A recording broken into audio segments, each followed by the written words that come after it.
하나님 아버지, 감사와 존귀와 찬양을 드립니다. 지나간 일주일 동안도 하나님의 자녀들의 신앙을 지켜주시고 또 생명과 건강을 지켜주신 것 감사합니다. 이 시간도 하나님 앞에 모여서 하나님 말씀을 듣고 기도하고 찬양할 때 말씀과 성령으로 함께 해주셔서 하나님이 주시는 위로, 하나님이 주시는 소망이 다시 한번 우리 마음 가운데 불일 듯하게 일어나게 해 주시기를 원합니다. 그리하여 험한 세파를 믿음으로 잘 견디며 승리해 갈 수 있는 저희 모두가 되게 해 주옵소서. 예수님 이름으로 기도하옵나이다. 아멘. 이 시편 88편은 시편 150편 전체 가운데 가장 슬프고 어두운 시입니다. 한 인간이 가장 깊고 깊은 고통과 고독 속에서 하나님께 부르짖는 기도입니다. 어떤 형편에 처하면 우리가 이 땅에 살면서 가장 깊은 그런 고통과 고독 속에 빠지게 되는 걸까?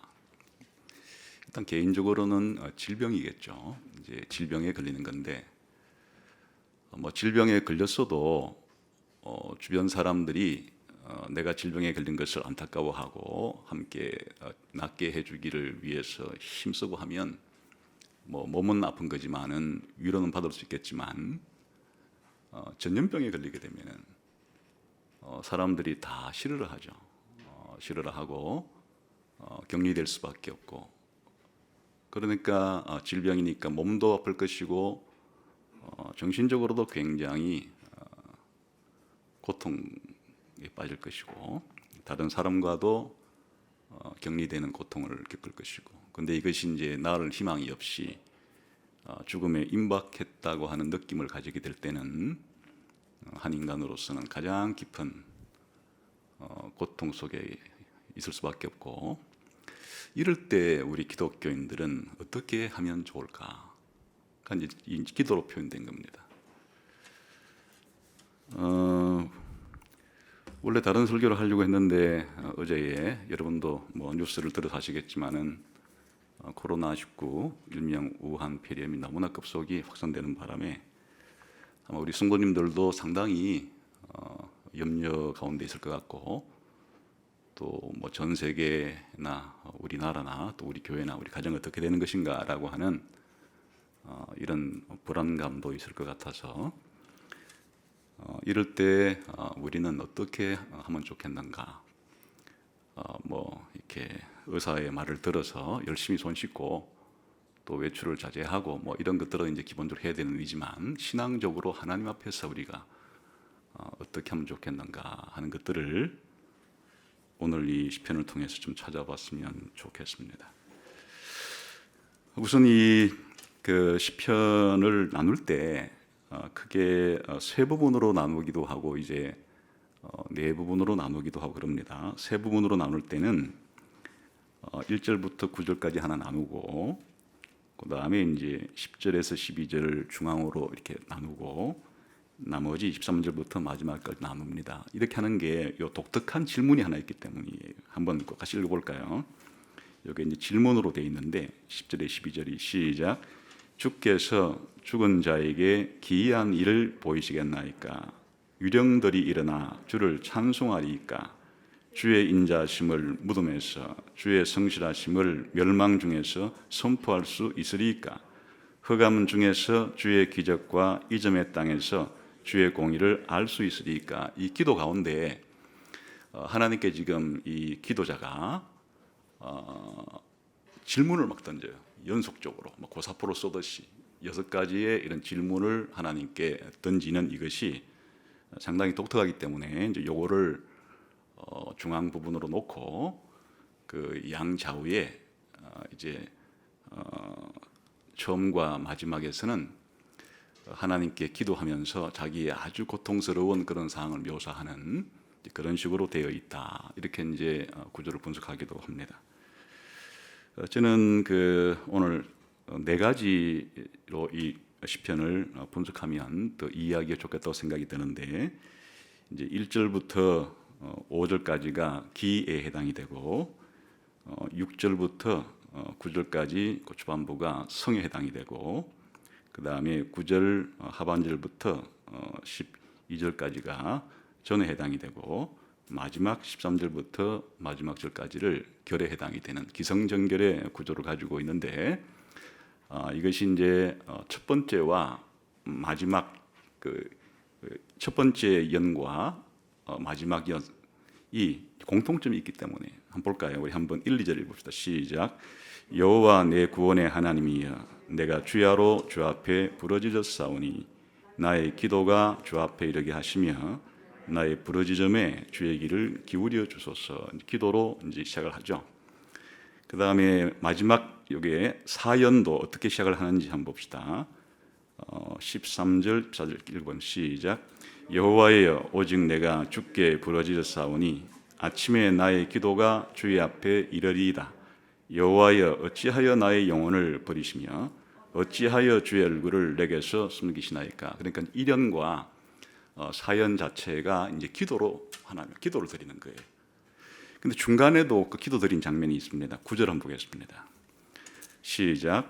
곤란으로 말미암아 내 눈이 새하였나이다. 여기까지는 이제 앞에 그 이연의 끝이고, 그 9절 하반절 시작.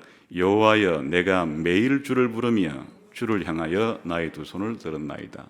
이 중앙에 이 구절을 저는 이제 3년의 시작으로 보는 겁니다. 그래서 1년과 3년과 4년의 시작을 하나님께 드리는 기도로 시작을 하기 때문에 이렇게 이제 구조를 내연으로 끊어서 오늘 좀 생각을 해 보겠습니다. 우선 이제 이 시편에서 이렇게 구조를 분석하는 것보다 더 중요한 것은 이 시인이 어떤 상태에서 자기의 상태가 어떠하다는 것을 묘사하는 것이 이 시에서 아주 이제 중요합니다. 이 시인은 어떤 상태에서 이 기도를 드리고 있는 것인가 하는 것이에요. 우선 한번 몇 가지를 찾아보도록 하겠습니다. 15절을 한번 보겠습니다. 연을 무시하고 일단 시 전체에서 이 시인이 자기가 어떤 상태에 있다고 말하는지 15절을 한번 보겠습니다. 시작. 내가 어릴 적부터 고난을 당하여 죽게 되었사오며 되었습니다. 그러니까 이제 이 시인 기도자는 지금 당장 며칠 전에 이렇게 고통과 고난에 빠진 삶은 아니라고 말하고, 자기 일상이 어릴 때부터 늘 이 질병에 직면해 있는 이런 질병의 고통을 알고 있는 인생을 살아가는데 이런 어려움이 있음을 몸으로 체득하고 있는, 그러니까 그런 상태에 자신이 있었다. 어릴 때부터 질병을 사실은 가지고 있는 이런 나는 상태에 좀 있었다. 그러니까 이게 그동안에 건강하게 지내다가 갑작스럽게 건강이 무너졌다 이런 것보다는 지금 이 시인은 내가 어릴 때부터 고난을 당하여 죽게 되었다. 인생이라는 것 자체가 이렇게 고난 가운데 있는 인생이고 늘 죽음의 위기 앞에 있는 인생이라는 것을 좀 경험한 그런 사람의 고백인 것을 알 수가 있죠. 그 다음에 좀 심각한 것은 이 사람이 어느 상태에 있는가, 우리 한 8절 한번 보겠습니다. 시작. 주께서 내가 아는 자를 내게서 멀리 떠나게 하시고 나를 그들에게 가정한 것이 되게 하셨사오며. 우선 여기서 주께서 내가 아는 자를 내게서 멀리 떠나게 하셨다. 그러니까 기본적으로 18절도 한번 볼까요? 시작. 주는 내게서 사랑하는 자와 친구를 멀리 떠나게 하시며. 여기에 이 시인이 이제 어릴 때부터 이런 고난을 겪었다는 정도가 보다도 더 이 기도자 시인을 고통스럽게 하는 것은 자신의 이런 질병 혹은 자신의 이런 고통 때문에 다른 사람으로부터 격리되는 고통, 친구로부터 격리되고 사랑하는 사람들과 격리되었다고 하는 고통. 그래서 주께서 나의 아는 자로 내게서 멀리 떠나게 하셨다. 홀로 남은 거예요. 주께서 나의 사랑하는 자와 친구를 내게서 멀리 떠나게 하시며, 마치 욥 같아요. 욥이 아주 부유하고 잘 살 때는 주변에 사람들이 많았죠. 뭐 친구들도 많고 이렇게 있었지만은 욥이 질병에 걸리고 아주 극심한 고통 속에 있자 다 떠나가죠. 사람들 떠나가고 심지어 부인도 떠나가고. 그러니까 아마 이제 이 시편에서 명확하게 밝히지는 않아도 이스라엘 사회에서 단순한 질병이 아니라 이런 사회적으로 격리까지 당하는 그런 질병은 당연히 전염병이죠. 그러니까 이제 이스라엘 사회에서는 악성 피부 전염병 같은 경우에 걸릴 때 이스라엘에서도 격리를 하게 합니다. 당연히 전염병이니까 격리를 시켜야 되는 거죠. 그래서 이제 이 시인도 이런 고통을 호소하고 있는 거예요. 내가 앓고 있는 이런 질병이 내가 몸만 아픈 게 아니라 이렇게 사회적으로 내가 사랑하는 친구들과 가까운 사람들로부터도 내가 멀리 떨어지게 되는 그 외로움과 그런 격리된 느낌을 이렇게 표현을 하고 있습니다. 그런데 이제 이렇게 격리되었다는 정도보다 더 심한 것은 8절에 다시 한번 읽어볼까요? 시작. 주께서 내가 아는 자를 내게서 멀리 떠나게 하시고 나를 그들에게 가증한 것이 되게 하셨사오니. 그러니까 마치 전염병에 걸리게 되면은 사람들이 그 사람을 기피하죠. 쓰레기 취급을 해요. 그러니까 이게 이제 이게 상당히 사실은 전염병이 무서운 그 자체가 격리될 뿐 아니라 다른 사람들로부터 혐오감을 불러일으킨다고 다른 사람에게 그렇게 기피 대상이 되는. 최근에 이 우한 폐렴 전염병이 발원지인 우한에 내려진 봉쇄 조치로 보니까 뭐 도시 전체를 봉쇄하고, 우리로 말하면 구 전체를 서로 봉쇄하고, 또 동은 동대로 봉쇄하고, 아파트 단지는 단지끼리 봉쇄하고, 집 봉쇄하고, 이런 격리감인데다가 우한에서 미리 탈출한 사람들은 다른 성에서 발각이 되면은 보니까 막 정말 여기서 정오하고 미워하고 혐오하고 세상에 우한떨이가 된 것처럼 그렇게 취급을 당하는 일이 있죠. 이 시인도 그런 느낌을 받는 거예요. 사람들이 나를 가증하게 여기고 정오하고 견딜 수 없는 거죠. 그러니까 이 시인의 고통은 이런 자신이 가지고 있는 고통 자체가 다른 사람으로부터 격리됐을 뿐 아니라 다른 사람이 자기를 이제는 혐오하는 이런 지경에까지 내가 이르게 되었습니다. 고통이 아주 심한 거죠. 이런 일에 당하면 봉쇄당하고 다른 사람이 나를 혐오하고 이러면은 어떻게 되겠습니까? 정신이 무너지는 거죠. 정신적인 고통도 함께 심해지는 거죠. 우리 한번 6절을 보겠습니다. 시작. 주께서 나를 깊은 우등이와 어둡고 음침한 곳에 두셨으며. 이 사람의 느낌, 마치 어두운 구덩이에 떨어진 것 같다. 어둡고 엄습한 곳에 나 홀로 떨어진 것 같다. 어두운 감옥에 나 혼자 갇혀 있는 것 같다는. 아직 뭐 우리들은 그런 경험이 당해보지 않았으니까 모르겠지만 이제 전염병으로 보균자로 확진을 받고 격리를 당했을 때 느끼는 그런 심정이 이렇게 어두운 구덩이에 떨어진 것 같고 어둡고 엄습한 곳에 버려진 것 같은, 아마 지금 상당수의 많은 분들은 그런 느낌을 가질지도 모르겠습니다. 그렇게 토로하는 것이에요. 그런데 이렇게 이제 그 어두운 구덩이 같은 곳에 떨어진 상태에서 있지만은 이제 조만간 빛이 들어올 거야.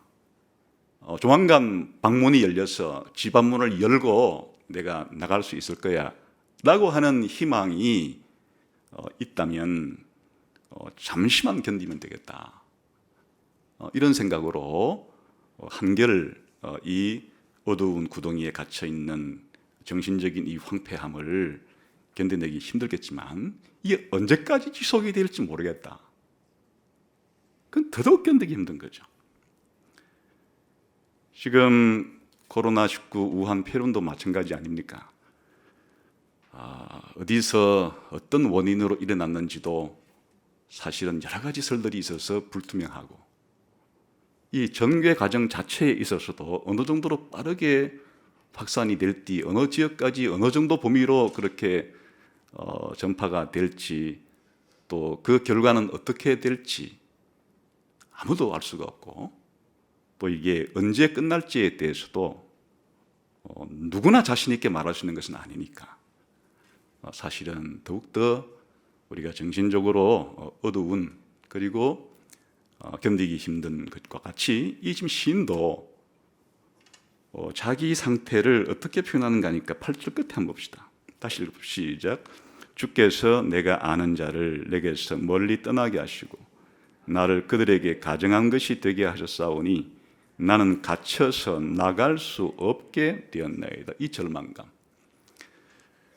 비상구도 없고 출구도 없고 사면 초가와 같은 상태가 언제까지 지속될지 알 수 없는 이런 갑갑하고 답답한 가운데 이 사람이 있음을 우리가 알 수 있습니다.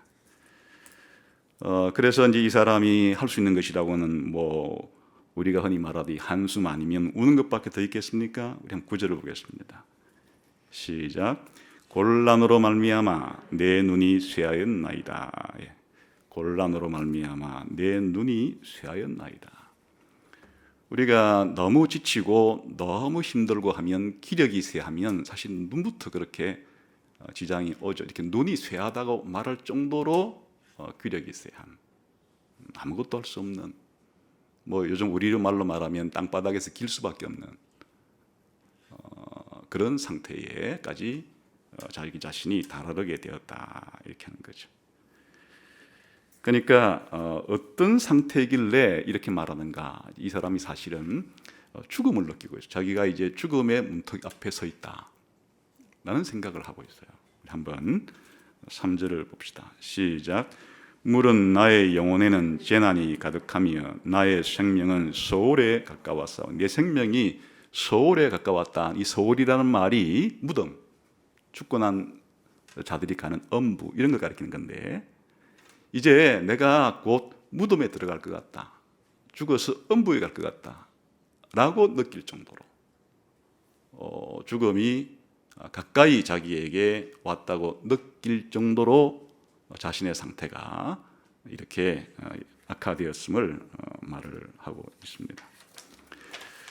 그래서 4절을 한번 보겠습니다. 시작. 나는 무덤에 내려가는 자같이 인정되고 힘없는 용사와 같으며, 나만 그래 생각하는 게 아니고 다른 사람들도 나를 볼 때 저 사람은 곧 무덤에 들어가게 되었다라고 할 정도로 다른 사람도 나를 그렇게 죽음에 임박했다고 느낄 정도의 상태.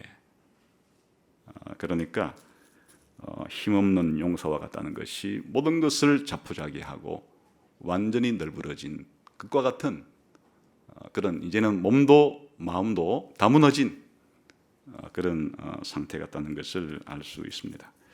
그래서 5절은 이제 이것을 좀 더 아주 절망적으로 표현합니다. 5절 시작.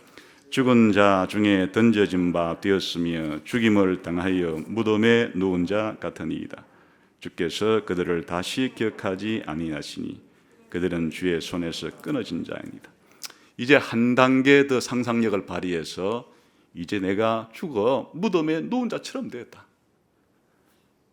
공동묘지에 내가 누운 것처럼 되었다. 전장으로 말하면 죽어 널브러진 자들 속에 내가 누워 있는 것 같다. 그러니까 이제 이 지금 기도자는 이 상태가 보통 심각한 상태가 아니죠. 그런데 왜 이런 일이 일어났다고 이제 이 시인은 생각하는 걸까? 내가 뭘 잘못해서 그런 걸까? 내가 이렇게 누군가에게 내가 뭐 해코지를 당해서 그런 걸까? 온갖 이제 자기가 이런 일을 왜 나한테 이런 일이 일어났을까? 뭐 이런 생각들을 잃게 되면 했을지 모르죠. 할 수밖에 없죠. 그런데 이제 곰곰이 돌아보면 뭐 원인들이야 여러 가지 원인들을 내세울 수가 있겠죠. 그런데 이제 이 시인은 신자니까 하나님 백성이니까 궁극적인 원인을 찾았어요. 그게 뭔가 하니까 이제 한번 5절, 6절, 7절을 8절을 다시 한번 읽어볼까요? 시작. 6절부터 시작. 주께서 나를 깊은 웅덩이와 어둡고 엄침한 곳에 두셨사오며 주의 노가 나를 심히 누르시고 주의 모든 파도가 나를 괴롭게 하셨나이다. 주께서 내가 아는 자를 내게서 멀리 떠나게 하시고 나를 그들에게 가정한 것이 되겠소. 지금 이 시인은 지금 자신이 처해 있는 이런 상태를 물론 직접적인 그런 원인을 찾자면야 자신이 어릴 때부터 아니면 자기의 가정 형편이라든지 뭐 여러 가지의 그런 이유들을 내세울 수가 있겠지만 궁극적인 측면에서 지금 주께서 나에게 이와 같은 것을 허락하셨다라고 생각을 해요. 무슨 말인가 하면 전쟁이 일어났을 때 세계 1차 대전이 일어났다고 하면 또 그 전쟁에 가까운 원인 그리고 전개 과정 결과 또 원인도 그 아주 개인적인 차원에서 1차 대전의 주동자가 된 사람들의 원인 또 그 전쟁을 일으킨 1차적으로 국가상의 원인 혹은 그 당시의 국제적인 정세로 통한 원인 다 분석할 수 있죠. 6.25 전쟁만 하더라도 김일성이라고 한 개인의 남측 야욕이라고 하는 개인의 원인 아니면 그 당시 이제 남북이 분단된 이후에 남한과 북한의 그런 상황 당시의 국제적인 정세 뭐 이런 것들이 왜 6.25 전쟁이 일어났느냐에 대한 원인 분석이 있지만 전염병도 마찬가지죠. 오늘 이렇게 일어나게 된 우한 폐렴 전염이 중국 사람들이 그렇게 박쥐라고 하는 야생 동물을 먹는 우리가 보기에는 좀 잘 쉽게 동의가 안 되는 그런 식습관에서 비롯되었는지 정말 생물학 무기를 만드는 그런 곳에서 인위적으로 유전자 조작을 통해서 만든 바이러스가 고의로든지 아니 실수로든지 누출되었는지 뭐 그리고 이런 번져나가는 상황 자체가 이 중국 이 정부 공산당 정부의 정권을 유지하기 위한 쉬쉬하고 이렇게 숨기는 일 때문에 더 확산되었다든지 가지가지의 그런 원인 분석을 우리는 할 수는 있겠으나 이 세상 자체가 기독교인들은 하나님이 주인이라는 사실을 믿기 때문에 이렇게 되어지는 일 자체에 궁극적으로 하나님이 허락하지 않으면 일어나지 않는다고 생각을 해요. 하나님이 그렇게 했다는 게 아니라 우리 가운데 일어나는 그게 전쟁의 역사이건 전염병의 역사이건 아니면 개인에게 일어나는 크고 작은 일들이든지 간에 우리가 1차적인 원인, 2차적인 원인들을 찾아낼 수는 있으나 궁극적으로는 하나님의 손길이 그 배후에 있다 이렇게 생각을 하는 거예요. 하나님께서 역사를 진행하시고 자신의 나라를 완성하시고 또 우리 성도들을 보호하시고 인도하시는 과정 속에서 하나님이 이렇게 허용하셔서 진행해가는 그에 대한 생각을 하게 되는 거죠. 만일 하나님에 대한 생각을 하지 않게 되면 이런 일을 당했을 때 우리의 감정은 둘 중에 하나가 되기 쉬워. 일단 우울하죠.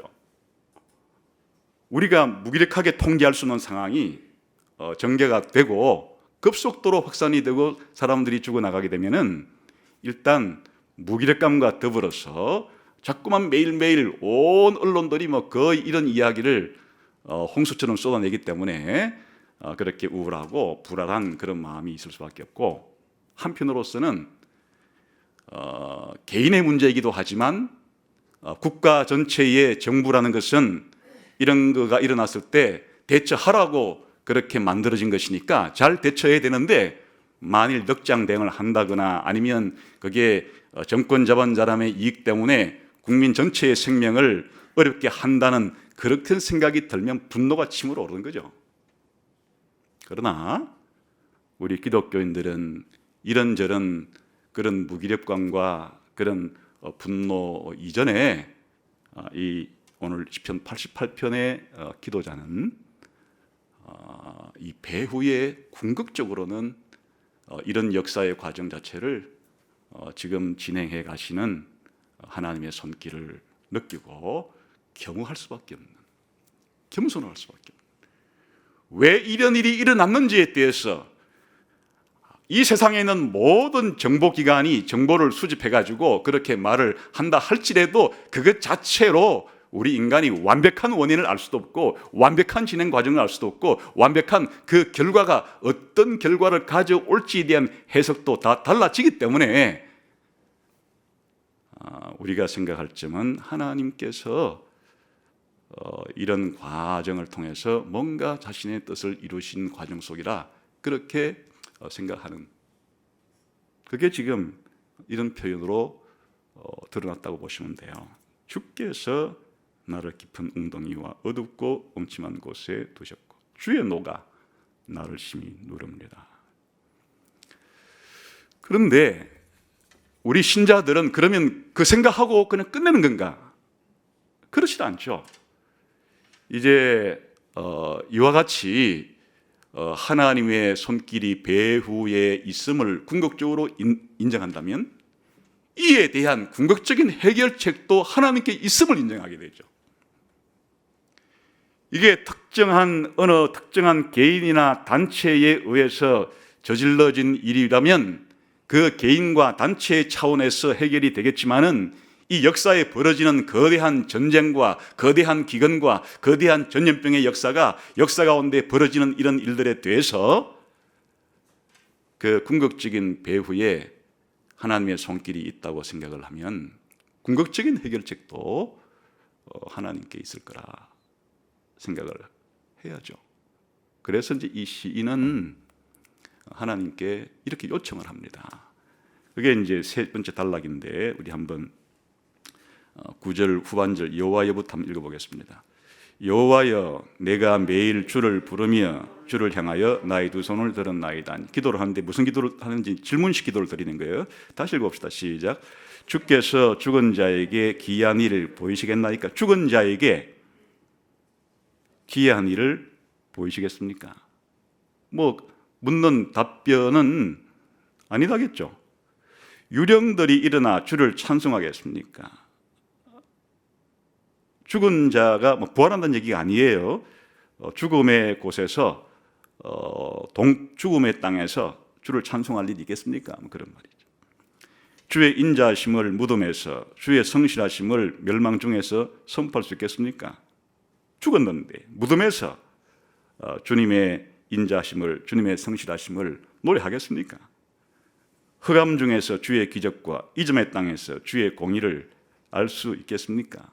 무덤에 있는데, 죽었는데 어떻게 하나님의 기적과 놀라운 하나님의 공의를 알 수 있겠습니까? 이게 무슨 말이에요? 살고 싶다는 거예요. 하나님 좀 저를 돌아보아 주셔서 제가 죽으면 죽은 자의 땅에서 무덤에서 하나님을 노래할 수도 없고 찬양할 수도 없고 하나님의 기적과 공의를 말할 수도 없는데 하나님 제발 저를 좀 불쌍히 여겨서 살려주세요라고 하는 마음이 이렇게 표현되는 거예요. 물론 이제 이것은 신약시대 같으면 좀 분위기가 달라집니다. 구약시대까지만 해도 이 부활에 대한 확실한 그런 가르침이 성도들에게 주어지지 않는 상태에서 부활 이후의 건너편, 죽음 그 건너편에 대한 하나님이 어떻게 하겠다고 하는 우리가 신약 시대에 봤던 것처럼 요한계시록에서 보여주는 혹은 이 사도 바울과 다른 사도들을 통해서 죽음 이후에 보여지는 이 부활에 대한 확실한 소망이 있더라면 이런 노래는 나오지 않겠으나 아직도 이게 희미한 상태에서 하나님의 백성이기는 해도 내가 죽고 난 다음에 저 어둡고 침침한 그곳에서 벌어질 일에 대해서는 확신이 안 되는 상태에서, 그런 상태에서는 이 기도자와 같이 하나님, 죽으면 이런 일을 할 수가 없는데 제발 좀 하나님 불쌍히 여겨 주십시오라고 이렇게 기도하는 질문이라고 생각하시면 좋죠. 뭐 우리식으로 말하면 부활에 대한 확실한 소망이 있다 할지라도 하나님, 저 아직도 주님이 저에게 맡기신 일이 더 있는 것 같은데, 뭐 아직도 저에게 남은 것이 일이 있는 것 같은데, 이런 전쟁 때문에, 이런 전염병 때문에 쓰러지지 않도록 하나님 보호해 주십시오. 당연히 기도할 수 있는 거잖아요. 그 느낌. 이렇게 하는 거예요. 그래서 이 기도가 이제 사실은 이 시편에 이런 상태에 있는 사람이, 우리로 말하면 그냥 좌절, 절망, 널브러진 상태에서 자포자기로 끝나지 않는다. 신자들은 그 원인에 대한 걸 잘 모른다 할지라도 이 세상 자체가 하나님이 움직이시고 하니까 이 우리가 어떤 어려운 상황에 있다 할지라도 하나님께 기도하는 일을 포기하지 않는다. 아니, 그때 마지막으로 할 수 있는 게 기도다. 그래서 이 하나님의 백성은 우리를 대표해서 이런 우리가 봤듯이 이런 어마어마하기도 표현하기 힘들고 깊고도 깊은 이런 좌절과 절망의 구렁텅이에서도 제1년 첫째가 바로 기도로 시작을 하고, 또 제4년 마지막을 기도로 시작하고, 제3년 첫째를 기도로 시작하는데, 우리가 어떻게 이런 난국을 당했을 때, 어려움에 직면했을 때 우리 신자들은 그런 시절을 보내면서 살아가야 하는가 하는 것을 알 수 있죠. 자, 이런 상태에서 1절을 보세요. 2절을 시작. 여호와 내 구원의 하나님이여, 내가 주야로 주 앞에서 부르짖었사오니 나의 기도가 주 앞에 이르게 하시며 나의 부르짖음에 주의 귀를 기울이소서. 언제 기도한다고요? 주야로, 밤낮으로 이런 상태 가운데 밤이고 낮이고 하나님께 부르짖습니다. 저의 부르짖음을 들어주십시오 라고 하나님 앞에 기도한다. 그 다음에 9절 그 하반절 다시 볼까요? 시작. 여호와여, 내가 매일 주를 부르며 주를 향하여 나의 두 손을 들었나이다. 밤과 낮, 밤낮으로 하지만 매일 이 상태에서 날이면 날마다 하나님께 손을 들고 하나님을 향하여 기도합니다. 부르짖습니다. 마지막 사연의 13절, 14절 시작. 여호와여, 오직 내가 주께 부르짖사오니 아침에 나의 기도가 주의 앞에 이르리이다. 여호와여, 어찌하여 나의 영혼을 버리시며 어찌하여 주의 얼굴을 내게서 숨기시나이까. 아침에 눈 뜨자마자 그렇게 하나님 앞에 부르짖고 기도를 하는데 아직 확신은 없어요. 이제 어떤 시편에는 말해요, 기도를 하면서 확신이 드는 때가 있어요. 그때는 이런 공공 가운데 있으면서도 막 선포해버리는 거예요. 하나님이 나를 어려운 가운데서 해결해 주신다는 식으로 확신을 고백하는 그런 시편도 있으나, 이 시편은 그 확신을 아직 가지지 못했어요. 이렇게 내가 아침마다 부르짖고 밤과 낮으로 부르짖고 매일 부르짖지만은 내 기도를 하나님이 들어주실지 안 주실지에 대한 확신이 없는 상태예요. 그러니까 제발 하나님, 죽은 자의 땅에서, 저 무덤에서, 음부에서 어떻게 하나님을 찬송할 수 있겠습니까? 제발 좀 내 마지막 이 땅에서의 생명을 좀 봐주십시오 하나님. 이렇게는 하지만 하나님의 주권적으로 나를 데려갈지 안 데려갈지에 대한 내 기도가 이 낙 좀 해결해 달라는 기도를 들어줄지 안 들어줄지에 대한 확신은 없는 상태예요. 이 지금 기도자는. 그래도 기도하는 거예요. 그렇죠. 때로 하나님께서 우리들의 가운데 기도를 하는 가운데 성령의 어떤 감동으로 우리가 드린 기도를 하나님이 응답해 주시겠구나라고 강력한 그런 사인을 우리 마음 가운데 줄 때도 있지만, 그런 사인이 없더라도 우리가 할 일은 하나님 앞에 기도하는 것이다. 그 성도들은 그런 의미에서 단순한 두려움, 단순한 분노 이런 것에 머무르지 않고 하나님께서 역사의 주관자이시고 승리자이니까 뭐가 뭔지는 잘 모르겠지만 하나님이 이 과정을 통해서 뭔가 하나님이 원하시는 일들이 일어나기를 믿고, 그리고 하나님께서 원하신다면 저를 이 전염병 가운데서 건져 주시고 보호해 주시기를 그렇게 구하고, 우리 교회를 이런 전염병의 위험 가운데서 지나가도록 하나님께서 해 주시기를 기도하고, 이 나라를 그리고 온 세계에 일어나는 일들을 하나님 긍휼을 베풀어 주십시오. 자비를 베풀어 주십시오. 하나님의 긍휼과 자비밖에는 우리가 기댈 곳이 없습니다. 하나님 도와주십시오. 이렇게 기도하는 것이 우리 신자들이다. 사실 이런 기도를 읽으면 굉장히 어둡고, 아까 말한 것처럼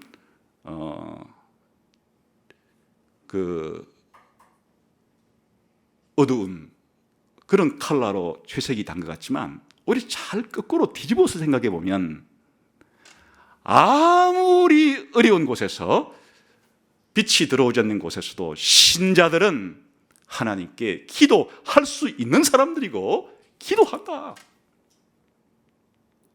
하는 것을 알 수가 있습니다. 그래, 우리가 이번 기회가 언제까지 끝날지는 아무도 알 수 없잖아요. 이런 코로나19 우한 폐렴이 지나갈 때까지 우리가 이 시편을 읽으면서 불안하면 이 시편을 꺼내놓고 큰 소리 내서 읽으면서 하나님 앞에 하나님의 도우심을 구했으면 좋겠어요. 사실 왜 이런 그 시편이 기록되어 있을까 하는 거예요. 적용하자면 시편에는 굉장히 웅장하고 장엄하고 발랄한 시편이 많죠. 그냥 온 하늘이여 하나님을 찬양하고, 땅이여 찬양하고, 산들과 바다여 찬양하고, 그냥 세상 모든 만물들아 찬양하고, 그냥 목소리를 높여 찬양하고, 모든 악기를 동원해 찬양하고, 이런 밝은 찬양도 있지만은 우리 신자들의 상태가 항상 그런 것만은 아니죠. 정말 하나님의 창조하심과 구원하심에 대해서 북받쳐 오르는 그런 감동을 가지고 감사하고 찬양하고 이럴 때도 있지만은, 인생이라는 것이, 역사라는 것이, 개인의 삶이라는 것이 오늘 시편 88편의 이런 저자처럼 이런 상황 가운데 있을 수도 있다. 하나님이 이걸 왜 기록해 놓겠는가? 하나님이 알고 있기 때문에. 하나님이 우리의 신음과 고통을 모르시는 것이 아니라 이 시편 88편 하나님의 백성의 이 기도를 이곳에 담게 해 둔 것은 하나님이 다 아신다고 하는, 우리들의 부르짖음을 이 시인은 응답이 되는지 안 되는지 모르는 상태에서 하고 있지만은, 하나님은 이 시인의 기도를 다 듣고 계시고 기도자의 마음을 꿰뚫고 계신다는 것을 하나님은 보여주시는 거죠. 사실 이 시편을 초대교회 우리 교부들은 어떻게 해석했는가 하니까, 십자가에 고난받으신 예수님의 기도 냄새가 난다, 이렇게.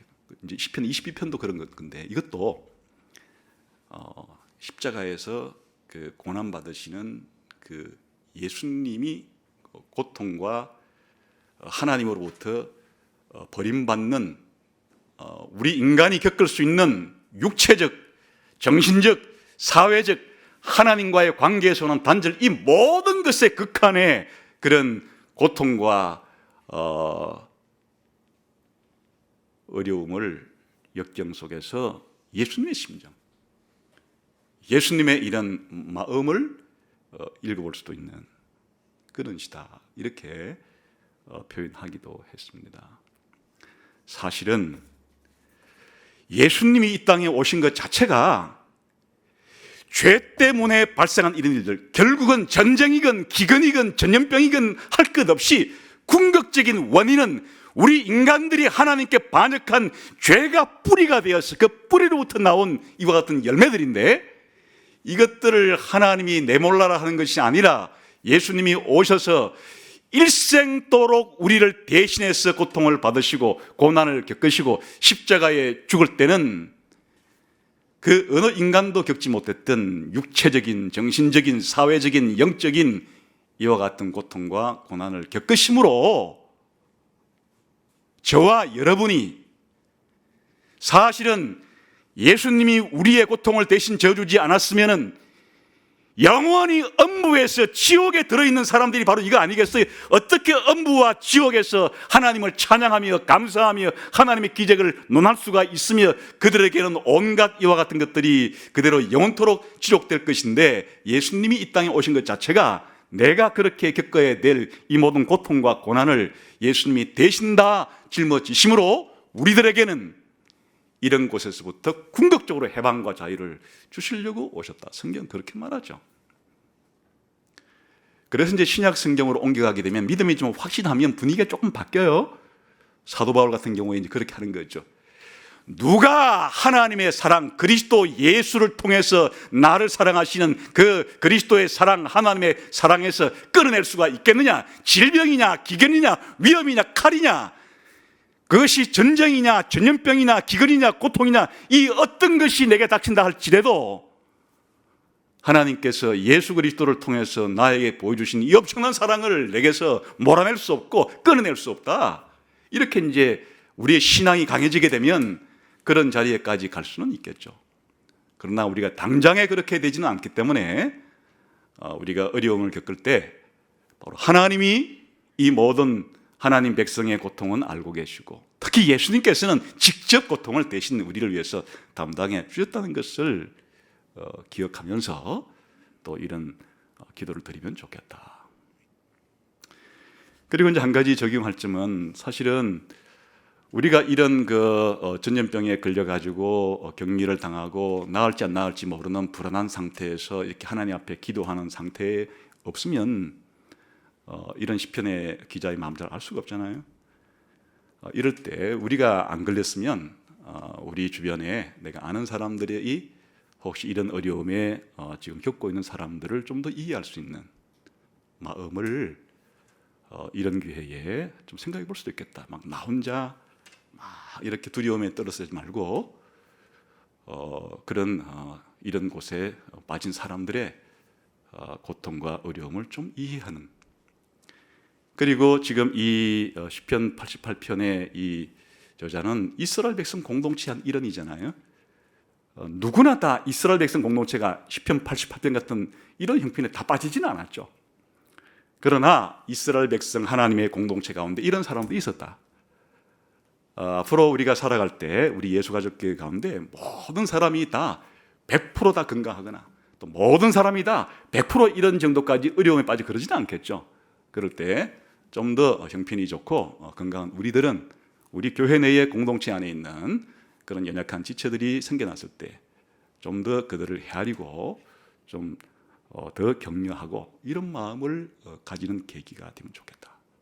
그래서 하나님의 은혜로 이 어려운 시기를 우리 모두 잘 겪어서 또 다른 찬양을 하나님께 드리고 기도를 드릴 수 있는 때가 오기를 속히 오기를 주님의 이름으로 축원합니다. 기도하겠습니다.